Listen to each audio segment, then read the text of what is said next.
حضرات سامعین کرام، چونکہ آپ کو موبائل میڈیا اور ان کے علاوہ میسج کے ذریعے سے معلوم ہوگا کہ اس وقت میں گجرات کے مرکزی ادارے جامعہ تعلیم الدین ڈابھیل کے روح رواں حضرت مولانا مفتی محمود صاحب باردولی 2 روزہ تعلیمی تربیتی تقریری ذمہ داری کے ساتھ کے اندر ہمارے کاٹھیاواڑ میں مہمان بنے ہوئے ہیں۔ لگاتار ایک کے بعد ایک پروگرام پر پروگرام ہو رہے ہیں۔ حضرت کا ابھی صبح ہی پروگرام ہوا، جمعہ کا بیان کیا، 3:30 بجے 1 گھنٹہ مستورات کا بیان کیا، مرکز کے اوپر 1 گھنٹہ بھی دعوت و تبلیغ کی بات ہوئی، ابھی پھر بیان کریں گے۔ صبح مجلس تحفظ شریعت کا پورا کے پورا پروگرام ہے، لگاتار ویراول کا پروگرام ہے، ختم بخاری کا پروگرام ہے۔ اس لیے اس ماحول کو سما کو دیکھتے ہوئے حضرت والا کے طبیعت جو ہے ناساز بھی چل رہی ہے، اس لیے حضرت نے تھوڑا مولانا یوسف صاحب ہمارے مسجد کے ذمہ دار سے التماس کیا کہ اگر آپ کی اجازت ہو تو درمیان پروگرام کے اندر بندہ بیٹھ جائے۔ حضرت کے اس تواضع کے ساتھ کے اندر ہم بصد آداب حضرت کی اس فرمائش کو قبول فرماتے ہوئے اب میں تمام ان لوگوں سے تمام کے مدعوین سے، حضرت سامعین سے جو دور و دراز بیٹھے ہوئے ہیں، ہمارے آج کے اس جلسے کی ایک اہم کڑی جو دور و دراز لوگ سننے کے لیے جاتے ہیں، بےتاب ہوتے ہیں، لہذا میں آپ سے گزارش کروں گا کہ اپنی جگہ جلدی سے لے لیجئے اور میں خطاب کے لیے حضرت والا سے بصد آداب عرض کروں گا۔ تشریف لائیں۔ بسم اللہ الرحمن الرحیم، الحمد للہ رب العالمین، والصلاة والسلام علی سیدنا محمد خاتم النبیین وعلی آلہ وصحبہ وعلی من تبعہم بإحسان الی یوم الدین۔ اس پروگرام میں بڑے بڑے بزرگان دین، علماء کرام موجود ہے، تشریف بھی لا رہے ہیں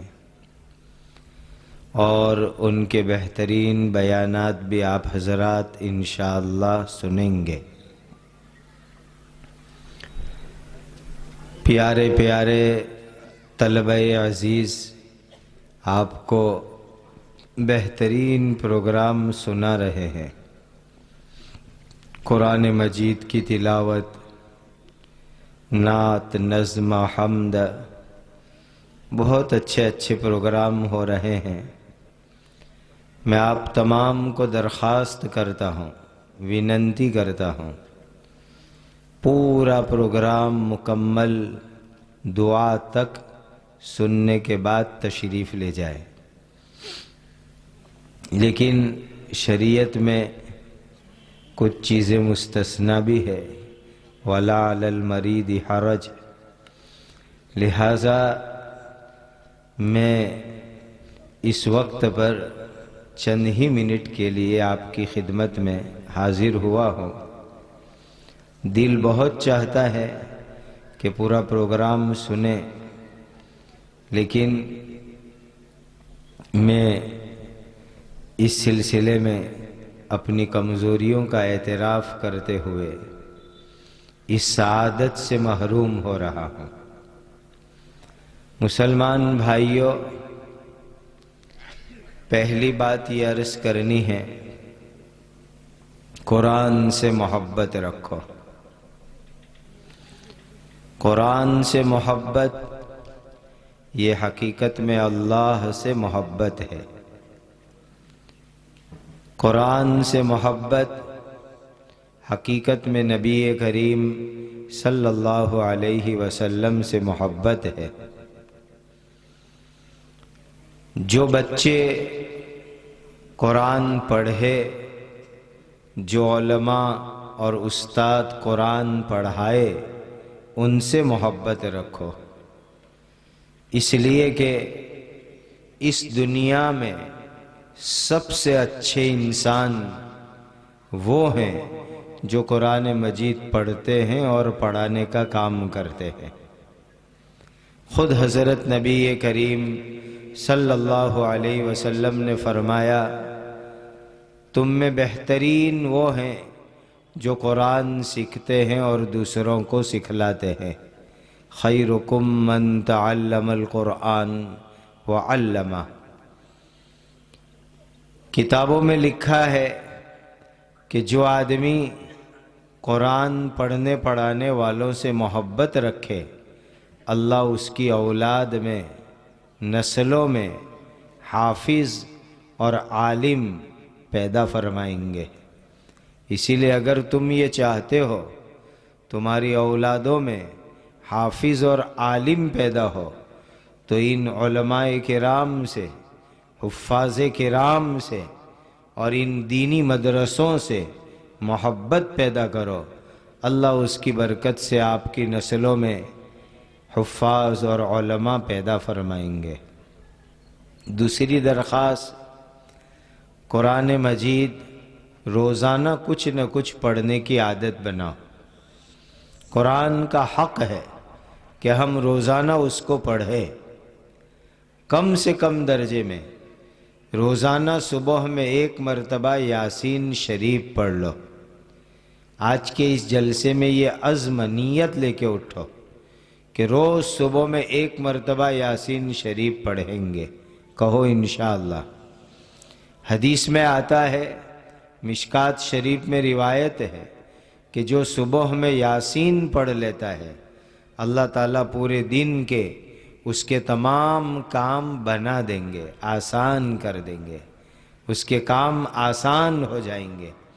اسی لیے ہر مسلمان روزانہ صبح کے اندر کم سے کم 1 مرتبہ یاسین شریف پڑھ لے۔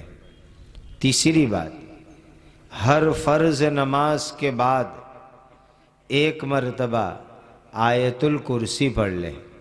آیت الکرسی قرآن مجید کی تمام آیتوں کی سردار ہے۔ قرآن میں ایک گنتی کے مطابق 6666 آیت ہے، اس میں سب سے زیادہ فضیلت والی آیت آیت الکرسی ہے۔ حدیث میں آتا ہے کہ جو مسلمان فرض نماز کے بعد آیت الکرسی پڑھے، اللہ تعالیٰ مرنے کے بعد اس کو سیدھا جنت میں داخل کر دیں گے، سلامتی سے جنت میں داخل کر دیں گے، اور دوسری نماز تک اللہ تعالیٰ اس کی حفاظت کریں گے۔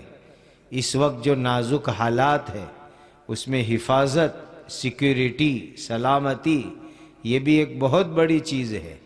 تو یہ تو حدیث ہے کہ جو آدمی نماز کے بعد آیت الکرسی پڑھے گا، اللہ تعالیٰ دوسری نماز تک اس کی حفاظت کریں گے اور جنت بھی اس کو عطا کریں گے۔ اسی لیے یہ کام بھی آج سے شروع کرو کہ ہر نماز کے بعد اور رات کو سوتے وقت پر آیت الکرسی پڑھ لیا کرو، اس کی برکت سے حفاظت بھی ہوگی، جنت بھی ملے گی اور اللہ تعالیٰ راضی ہو جائیں گے۔ آخری بات عرض کر دوں، یہ مدرسے ہے کیا چیز؟ کاش کہ میں آپ کو اس کی پوری اتہاس اور تاریخ بتلاتا، بہت مختصر کہہ کر بات پوری کرتا ہوں۔ اس ملک میں، بھارت میں، کسی زمانے میں مسلمان راجاؤں کی حکومت تھی، بادشاہوں کی حکومت تھی۔ تقریباً 1000 سے زیادہ سال اس ملک پر مسلمانوں کی حکومت رہی ہے۔ الگ الگ خاندان آئے، آخر میں مغل لوگوں نے اس ملک پر حکومت کی، مغل بادشاہ سب مسلمان تھے۔ پھر پورتگیز لوگ آئے، فرینچ لوگ آئے، آخر میں انگریز لوگ آئے، اور انہوں نے، ان یورپین لوگوں نے مسلمانوں کے پاس سے اس ملک کی حکومت کو چھین لیا، لے لیا، اور اس کی شروعات 1757 عیسوی میں ہوئی۔ 1757 عیسوی میں پلاسی کے میدان میں نواب سراج الدولہ ہار گئے، کچھ اپنوں کی غداری کی وجہ سے۔ پھر